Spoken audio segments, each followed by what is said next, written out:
Hello बच्चों, आज हम जो डिस्कस कर रहे हैं वो हाइड्रोनियम आयन के बारे में डिस्कस कर रहे हैं। हाइड्रोनियम आयन होता क्या है? हाइड्रोनियम आयन जो है वो H3O+ है। H3O+ को डिस्कस करने से पहले मैं कुछ बेसिक चीज बता देता हूं जिससे हमें H3O+ जो है वो जल्दी समझ में आए। तो बेटा हम ये कह सकते हैं कि H2O जो है वो क्या कर रहा है बेटा, H+ और OH- के अंदर जो डिवाइड होता है। अब हम ये तो जानते ही हैं कि H+ जो है वो एसिड है, और एसिड का सबसे बड़ा रोल क्या है? तो देखो बेटा, एसिड जो है कोई भी रिएक्टेंट जब प्रोडक्ट में कन्वर्ट हो रहा है तो कभी कभी क्या होता है, H+ की प्रेजेंस में रिएक्शन हो जाती है। H+ का मतलब होता है एसिड, माइल्ड एसिड भी कह सकते हैं, और H+ को जो है बेटा प्रोटोन भी कह सकते हैं। ये बेसिक चीज है, कुछ भी रटने वाली चीज नहीं है। लेकिन बच्चे को तो ये भी नहीं पता कि H+ जो है वो प्रोटोन होता है। बच्चे को तो ये भी नहीं पता H+ एसिड, माइल्ड एसिड होता है, यानी रिएक्टेंट से प्रोडक्ट बनाने के लिए कभी कभी माइल्ड एसिड का यूज भी होता है। बच्चा थ्योरी के अंदर ये चेक करता रहता है कि माइल्ड एसिड कहां से है, एसिड तो दिखाई नहीं दे रहा। बेटा एसिड H+ होता है। ज्यादातर 12th क्लास का जो चैप्टर है उसके अंदर देखा गया, अल्कोहल फिनॉल ईथर वाला जो चैप्टर है 12th क्लास के अंदर, उसके अंदर ऐसी रिएक्शंस आती हैं।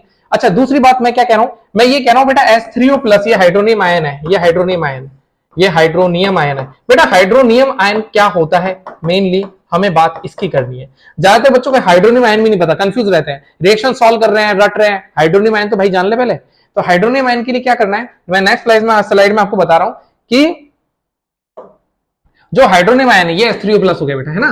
तो H3O+ के लिए मुझे क्या करना है, तो बेटा मैंने क्या किया, H2 एक ले लिया, ठीक है। दूसरा क्या ले लिया बेटा, H2 ले लिया, ये दो हो गए। अब दोनों वाटर हो गए, तो बेटा इसका जो H2 है वो किसमें हुआ, H++ OH- के अंदर बेटा, और इसका भी किसमें हो गया, H++ OH- के अंदर बेटा। तो अब ये H+ क्या कर रहा है, इसे दोस्ती करने आ गया, तो ये जो है मिलकर के क्या बना रहे हैं, तो H+ OH- तो मिलकर क्या बन रहा था, H2 बन रहा था। और अगर ये H+ यानी इनके पास जो जा रहा है, ठीक है ना, तो अगर ये H+ H2 के पास आया तो क्या बन गया, H3O+।